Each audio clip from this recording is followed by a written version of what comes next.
afflictions and porn addictions. And I am your host, Craig Pera, the founder of the Mindful Habit System. And this is a podcast to help you create healthy sexuality and a great life. Those two things are inexorably intertwined. And today we are going to talk about shame. Shame is such a powerful driver in our lives. And when we think about the impact of shame, right? So what happens? We get weak. We fail. We feel terrible about what we did, and we are consumed with shame. And shame is telling us, don't do it again, you worthless piece of shit. You're a failure. You're a loser. Right? What is your narrative around shame? When you think of shame, what do you think about? Right, so if you were to close your eyes and try to imagine if shame was an entity, if shame was a being that you could talk to, right? What would shame look like? What would shame look like? And I invite you to do that. I invite you to close your eyes and I invite you to imagine if shame were a person or a being, what would he look like? Maybe like the shame monster in the animation Big Mouth. Many of you, when you think of your shame part, you may think disease, demonization.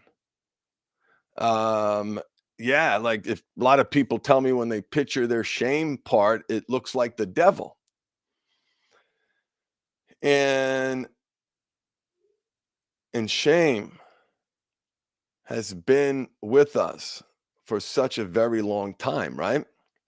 When did we first experience shame? When did we first learn to lie about our compulsive sexual behavior?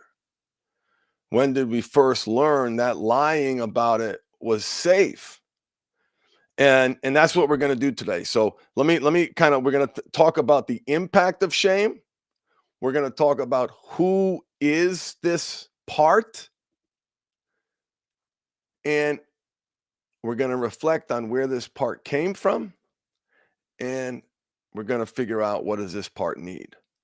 And when I say parts, many of you, hopefully, if you're listening to this podcast, you're aware of parts work, voice dialogues, sub personalities, the internal family systems model. You're here, so you're learning about the mindful habit system.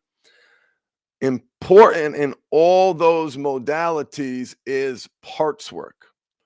Parts work has changed my life. Parts work has changed the lives of my clients for a whole bunch of different reasons. But number one, it gives us a framework to learn and understand this an aspect of our being that we hate, that we detest, that we want to kill, right? That we, like a cancer, cut it, cut it, cut it. And so it gives a framework to think about that part. So, and we're going to do that. We're going to do that today.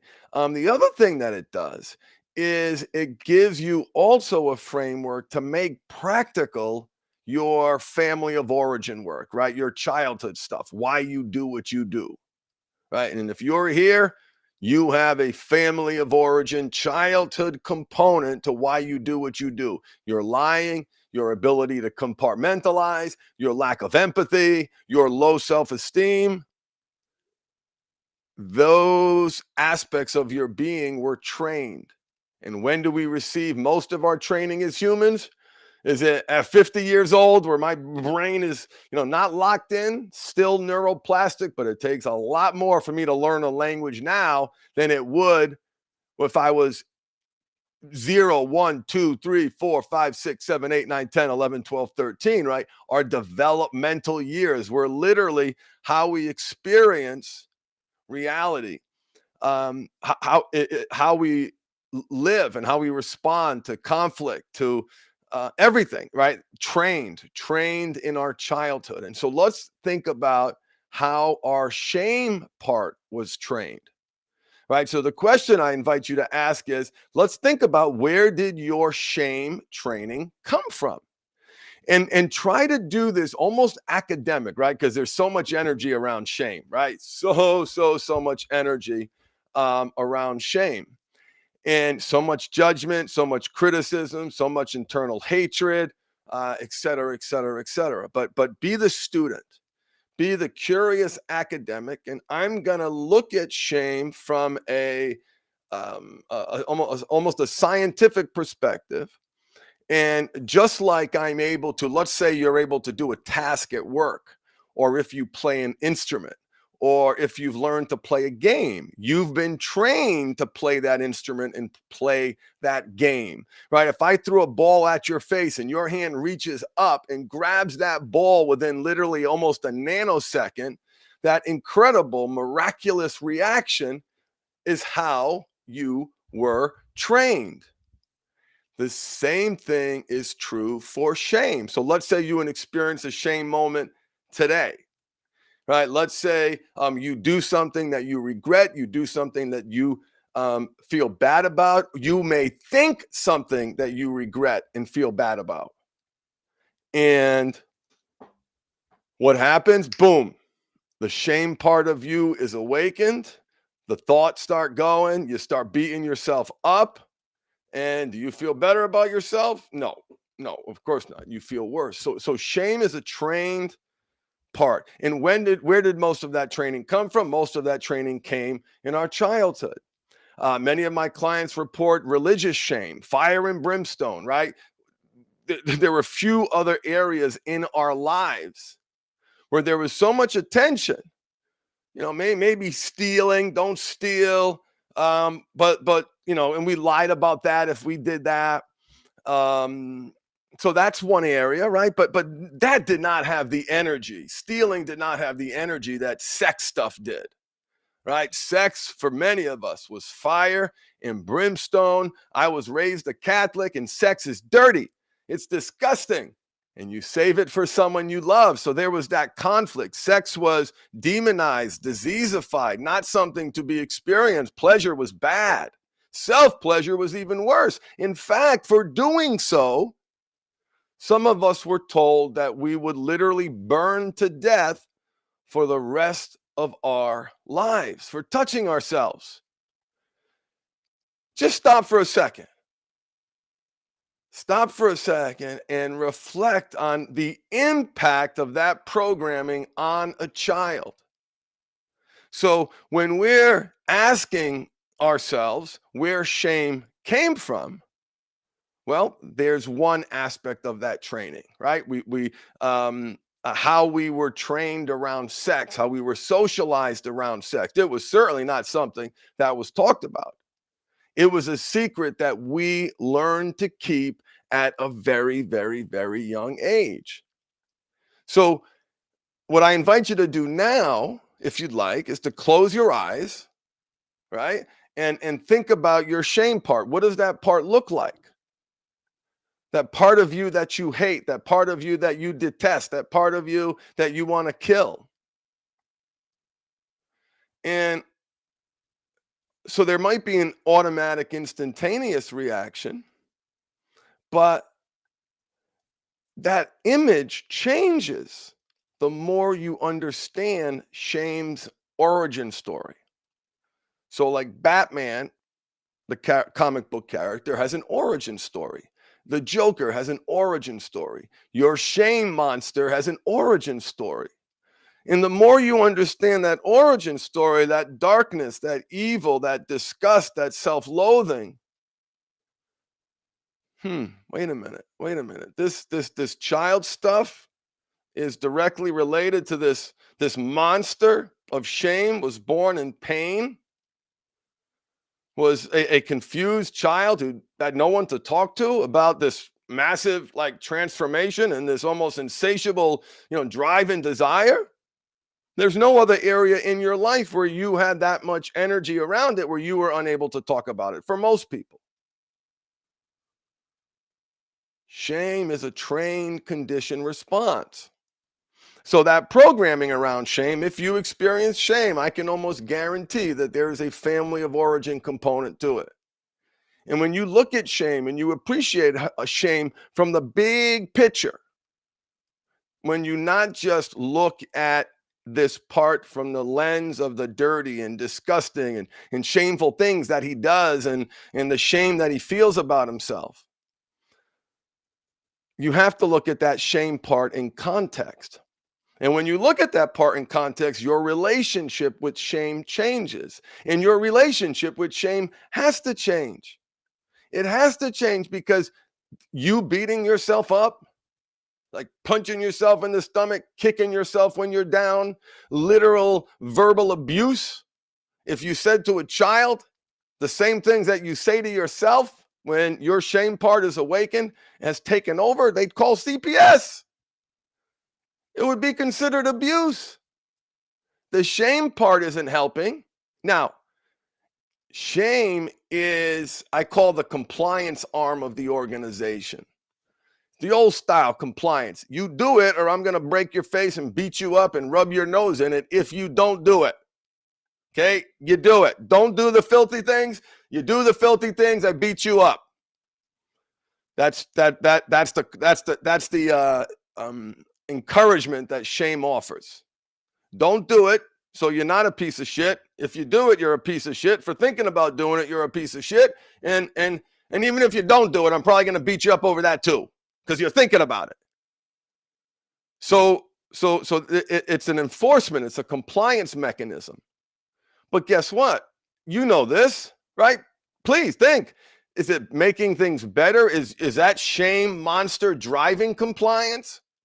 Are you creating outcomes that are adding value to your life, that are making your life better? Or is the shame piece of you a festering, oozing wound that literally is a reflection of how you feel about yourself and is literally ground zero, where you instead of condemnation, shame, abuse, self-loathing and disgust, what is necessary is love, self-love, self-compassion, self-esteem. Yes, I'm telling you that I invite you to practice loving shame. Because when you understand not just the outcome that shame produces, but when you understand the job that shame is trying to do, when you understand the role that shame has and how shame was trained and where shame came from, well, that demonization, diseasification, punishment, not only is it making things worse, well, no, that's it. It's making things worse. So that compliance arm of our parts, the different parts of us that make us who we are, isn't making things better. If it was making things better, I'd be doing a video about let's create some more shame. Spend some time journaling about a worthless piece of crap that you are.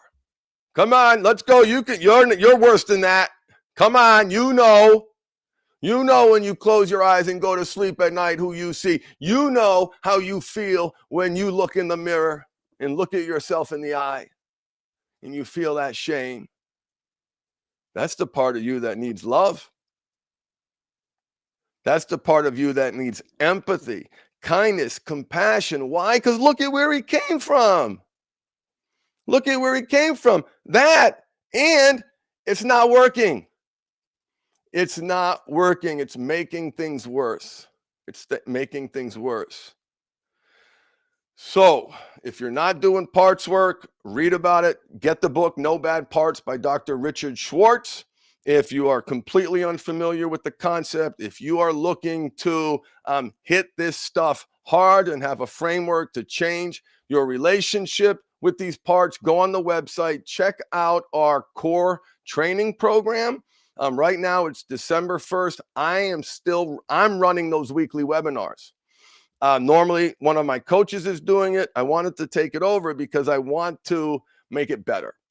I want to use the framework of the call to drive accountability, to create some community, and to give you a framework to not only create a transformative experience, but also to build sustainability. Anyway, for listeners of this podcast only, if you use the coupon code podcast, you will get a very, very deep discount. In fact, it's the deepest discount that we offer on that program, except for vets. Sometimes we go to 50% discount on the core training program. So anyway, check that out. Get the book, watch some YouTube videos about it, and think about, like, don't let this opportunity pass you by after listening to this event for 15 minutes. Spend some time picturing shame. Like, close your eyes, put the letting the cat out of the bag aside for a second, because we've talked about where shame came from, but really try to bring yourself into one of those moments where, man, you just beat yourself up and slapped yourself around because you made a mistake. And please don't only do this if this feels right for you, if it's consistent with your therapy and your practice. These are, guidelines, questions to think about if they might work for you. Probably some of the most important, definitely the most important work that I've done is changing my relationships with my addict part, with my liar part, with my shame part, with my piece of shit critic part. They don't go away. And any of you men who've done therapy and coaching, whatever you've done, and you've had that big transformative experience, right? Some of you guys have been there, right? You go do the work, you have these big moments, and maybe you realize something about your childhood, maybe you forgive yourself, you let some burdens down, you put them down, and it feels like the scene in the Shawshank Redemption movie. His arms are outstretched after climbing through the tunnel of shit, and the water's cleansing him, right? If you haven't had one of those moments, then roll up your sleeves, man, because they are awesome. Here's the challenge with those moments. And men who've done therapy, right? You tell me if I'm right. You're listening to this podcast. Maybe you're in sustainability mode, but what have we learned is those moments fade. That awareness fades, and we feel, at least I felt, even more shame because I had this moment. I had this big cathartic moment, and that should have meant that I was better. I shouldn't have these problems anymore. I shouldn't be having these thoughts anymore. Then I feel shame, even more shame, after having that beautiful, cathartic, cleansing experience. But it's like taking a shower. It doesn't mean you're not going to have to jump back in there and freshen up every day, every few days, depending upon your style or where in the world you live. I thought that those big cathartic moments meant I was better, and they do not. Because what would happen, my shame part would awaken. Aha, I'm not as far along as I'd like. I am a worthless piece of shit. This fuck it guy takes over, and boom, do something that I don't want to do. So what you get with parts work is a framework to manage, to lead, to practice self-leadership, to a framework to learn how to change your relationship with these parts. To listen, how you feel about a part is how you feel about yourself. How you feel about a part is how you feel about yourself. And you will always lose in a fight against yourself. Those are two lessons that I've learned over the years. So I invite you to continue your journey in changing your relationship with pain, shame, pain too. This applies to pain, by the way, physical pain and mental pain. We'll save that for another podcast. Thank you so much for listening. If you need any more help, visit themindfulhabit.com. My name is Craig Paris signing off. Embrace your power of choice and feed the right wolf. Thank you for listening.